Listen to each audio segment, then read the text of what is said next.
Most people think meaningful work feels exciting all the time. But if I'm honest, the early signs of meaningful work are usually quieter and less comfortable. And if you're wondering, is this restlessness that I'm feeling a problem or a signal? Or why does success still feel hollow? Why can't I just be grateful and move on? This video is for you. Because meaningful work doesn't just announce itself with fireworks. It shows up in green flags, subtle signs that you're moving in the right direction. Hi, I'm Ayana. I'm a certified coach, and I've spent my career inside and alongside high-performing environments, corporate, creative, and entrepreneurial. And I want to be clear about something. I don't claim to have figured out meaningful work once and for all, but I do know what it feels like to seek it, to question everything, and to realize that this pursuit isn't a phase. It's a journey, and it's a journey worth taking. And I've walked with dozens of women through the same realization. So today, I want to give you these 3 green flags that'll tell you you're not lost, you're not behind, you're actually moving closer to work that fits who you're becoming. Before we dive into them, let's just make sure we're on the same page about a few things. Meaningful work is not a perfect title. It's not a passion project you monetize overnight, or a job that makes every day feel magical. Meaningful work is alignment over time. And the signs of alignment don't always look impressive on LinkedIn. They're not always those things that people are announcing on there. They feel different in your body, in your energy, in your decisions. Here's the first green flag. Your work, even when it's challenging, makes you feel expanded, not depleted, not drained all the time. Numb by Friday, dreading Monday, and on Sunday afternoon, you for sure have the Sunday scaries. But curious, mentally stimulated, and quietly energized. You might still feel tired, right? Because we're all human, but it's a satisfying tired. It's like the thing that's going around on Instagram where the guy is talking about, imagine being so exhausted by pursuing your passion, pursuing this thing that is so relentlessly true to you. Isn't that the greatest gift? The kind that says, this is stretching me, not this is shrinking me. That's not random. When that happens, that's alignment. Now, green flag number 2.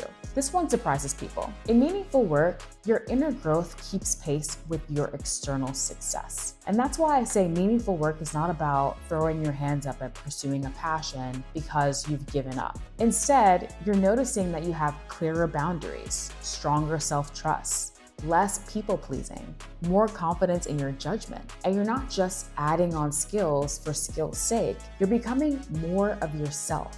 And that's a huge green flag because meaningful work integrates who you are, not just what you do.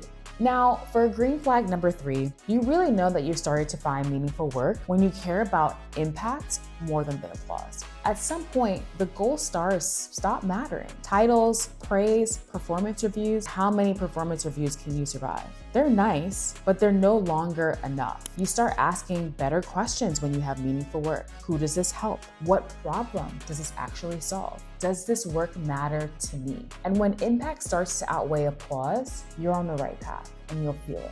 Now, if you haven't quite felt these green flags as yet, here's the part that I really want you to understand. Seeking meaningful work doesn't mean that you're ungrateful for what you have. It means that you're listening to yourself. And yes, there is confusion. There will be seasons of, I don't know yet, I don't know what I should do. There'll be moments where the old path doesn't fit and the new one isn't yet clear. That doesn't mean that you've made a mistake. It means that you've started a new journey. So here's a simple reflection you can do this week. First, ask yourself, where do I feel most expanded? Find the moments in your day, in your week, where you feel like pure bliss. You're feeling like this is the place that you wish you could be in all the time. In fact, there's a really great book called Designing Your Life. It's by Bill Burnett and another professor, I think his name is David. There are 2 professors at Stanford who teach design thinking, and they teach to students so they can help them to understand or learn what they want to do after college. Now it's become a whole movement. I think they even have a new book coming out about meaningful work, in fact. I used this book myself while I was a young person in corporate to help me figure out how to curate all of my skill sets towards a role that I wanted to pursue. That's how I used the book at the time. Now I probably would use it really differently. In any case, I have some of my notes. I'll probably drop some pictures in this video somewhere of how I use that book. It has incredible activities. So for this first question for the reflection, asking yourself, where do I feel most expanded? I bring up this book, Designing Your Life, because in it, there's an activity where you are prompted to map out your different energy levels when you're in flow, when you're feeling depleted, when you're feeling like you're expanding in different parts of the day. And you can do this as well. Even if you don't have the book, you can do this in a notebook. Take some time, or in your phone, in your notes app, take some time to note down how you're feeling during certain activities, then be able to go back and take a look and say, these kinds of meetings really deplete me, whereas these meetings really help me to expand and I feel in flow. It gives you information about how you want to balance your future now that you're taking control. The next reflection question is, where am I growing and not just performing? Now, performance is tricky, right? Because I think all of us have worn a mask at some point in our life, whether that's at work, it's at home, it's with parents, it's with kids, being someone that isn't truly who we are, right? And that performance can be difficult to reckon with, but it is something worth asking yourself. And the last question is, where does the impact matter than the praise? What activities, what experiences have you had or are you having now where you don't care how people respond? You don't look to see if people applaud. Where's that impact instead?